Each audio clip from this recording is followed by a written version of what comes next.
Olá, turma do primeiro ano do ensino médio. Essa é mais uma aula de biologia envolvendo o capítulo 5 que fala sobre a matéria e energia da natureza. Ela começa com uma imagem na capa desse capítulo de uma aranha se alimentando de um gafanhoto ou qualquer outro inseto semelhante a.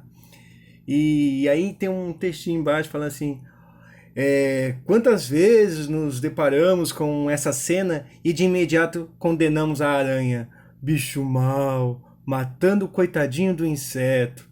Mas cenas como essa sempre ocorreram na natureza e fazem parte do grande fluxo de matéria e energia que move a vida e que vamos ver nesse capítulo, tá? Ele começa a questão de como seria essa fonte de energia? Bom, a nossa energia vem do que nós iremos comer, né? Do que nós nos alimentamos é a nossa fonte de energia. Porém, parte do que nós comemos vai direto para o processo de respiração, pois as suas células precisam dessa energia para que elas funcionem e você permaneça vivo na sua casa em quarentena, né? Pois bem, aí temos alguns exercícios que envolvem essa questão de energia e tal, tudo sossegado. Até a questão de quando ele coloca duas células, uma célula animal tem a mitocôndria, onde vai armazenar essa energia, tá? E o cloroplasto, que é uma célula vegetal, que é a organela que está responsável em produzir a clorofila, tá? Que vai gerar todo o processo da fotossíntese. Bom, mas a ideia principal desse capítulo é falar sobre cadeias e teias alimentares. O nosso principal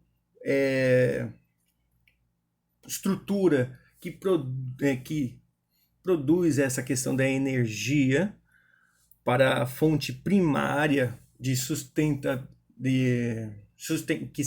a vida no planeta Terra é o Sol, tá? Porque é a partir da síntese da luz ocorre a fotossíntese que libera o oxigênio da água e consome o gás carbônico, tornando a vida no planeta Terra habitável. A fotossíntese ela pode acontecer na forma direta ou indireta na questão de fornecer o alimento.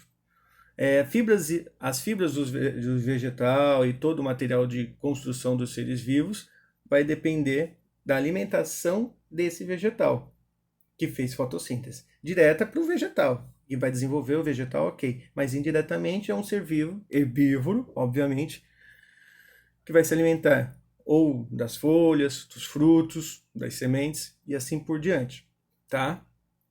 Dentro da cadeia alimentar tem alguns níveis. Os produtores são os seres autotróficos que produzem o seu próprio alimento e que uma boa parte deles vão fazer fotossíntese. Tem os seres quimiosintetizantes, que aí eles também são autotróficos, mas a partir de reações químicas eles vão obter a sua energia, ok? Mas aqui o foco principal são os produtores fotossintetizantes autotróficos, ok? Depois dos produtores, temos os grupos dos consumidores. Consumidor primário, secundário, terciário, mas pode existir outros níveis de consumidores. O consumidor primário, ele basicamente se alimenta do produtor. Nessa consideração, você acredita que aquele ser consumidor primário, ele é um ser herbívoro, tá? Já um consumidor secundário, ele não é uma situação que sempre é deste jeito, ok? Mas um consumidor secundário, ele geralmente é um ser onívoro. Nesse caso, ele tem uma alimentação à base de vegetais e também parte da dieta dele é de coisas que vêm de outros animais. Então, carnívoro, tá? Se alimentam da carne de outros animais. Ah, e as plantas entre aspas, carnívoras, também chamadas de insetívoras corretamente, elas não se alimentam desses animaizinhos, no caso insetos que ela se alimenta. A forma dela obter essa energia desses insetos que caem nas suas armadilhas é basicamente para recuperar sais minerais que esse vegetal, por estar num solo pobre de nutrientes, tá? No caso das plantas insetívoras, ele não tem esses sais minerais, principalmente nitrogênio, que faz parte do desenvolvimento de qualquer vegetal. E é um solo pobre de nutrientes. E um dos principais é o nitrogênio. Tem outros, tá? E como ele não tem esse nitrogênio, e ele sabe que no processo de decomposição de um inseto, ele vai obter esse nitrogênio, o que ele faz? Ele tem esse processo de captura, pois ela não sai caçando a sua presa. Ela está lá, se ele cair na armadilha, danou-se. Se deu mal, virou estatística para a seleção natural, tá? E então ele vai obter esses nutrientes no processo de decomposição daquele inseto que caiu em sua armadilha, no caso das plantas insetívoras. E ela faz isso porque o solo não tem os recursos necessários para o desenvolvimento daquele vegetal, tá? Só abrindo esse parênteses, porque geralmente os alunos perguntam sobre isso. E geralmente eu tenho que dar essa mesma resposta, tá? Aí depois do grupo dos consumidores, temos os decompositores. Do que eles se alimentam? Do processo de decomposição dos outros animais e dos outros vegetais, tá? Geralmente fungos e bactérias fazem esse papel tão importante das cadeias alimentares. O fluxo de energia dentro de uma cadeia alimentar, até alimentar, o que for, ele é unidirecional.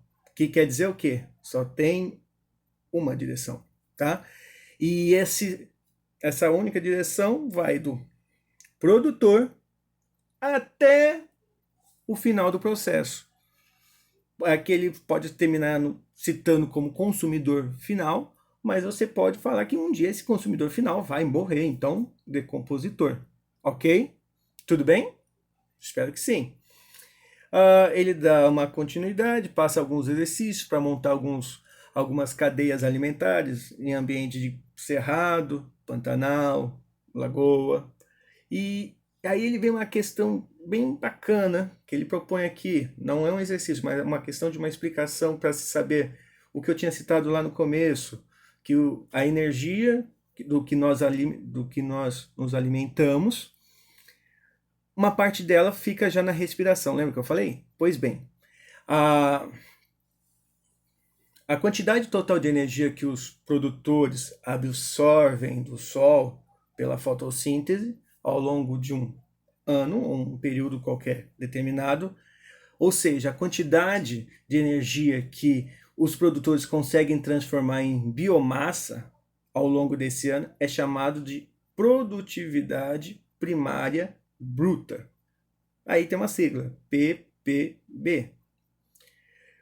Porém, o quanto de energia esse ser vivo qualquer ele tem para o seu desenvolvimento é a produtividade primária líquida, PPL, tá? É o quanto ele teria livre para o desenvolvimento daquele vegetal. Porque se por acaso a sua taxa de respiração, que ele pode ser considerado pela letra R, tá, de respiração, for igual à sua produtividade primária bruta, esse vegetal, por exemplo, que ele cita, ele vai crescer mais ou ele vai se estagnar? Ele vai se estagnar, ele não cresce mais, porque ele tem que ter a sua produtividade primária líquida superior à sua taxa de respiração em relação ao seu PPB, produtividade primária bruta, beleza?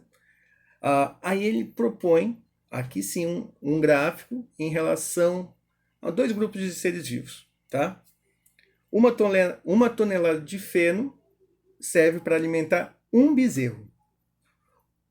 Uma tonelada de feno serve para alimentar 300 coelhos, tá? Por que ele colocou 300 coelhos em relação ao bezerro? Porque eles chegam ao mesmo valor de peso corporal, 500 quilos. 500 quilos para o bezerro, 500 quilos no total de 300 coelhos. Qual é o consumo diário de feno? Um bezerro, 8,3 quilos. Esses 300 coelhos comem 33,3 quilogramas de feno. Quanto tempo duraria esse feno para cada um desses grupos? Para um bezerro, 120 dias. Para 300 coelhos, um mês, 30 dias. Qual é o ganho de peso por dia? No caso do bezerro, 0,9 kg. E nos 300 coelhos, no total, somando os 300 coelhos, 3,6 kg. Agora vem a mágica. Ganho de peso de 1 tonelada de feno. Não era o mesmo alimento para os dois?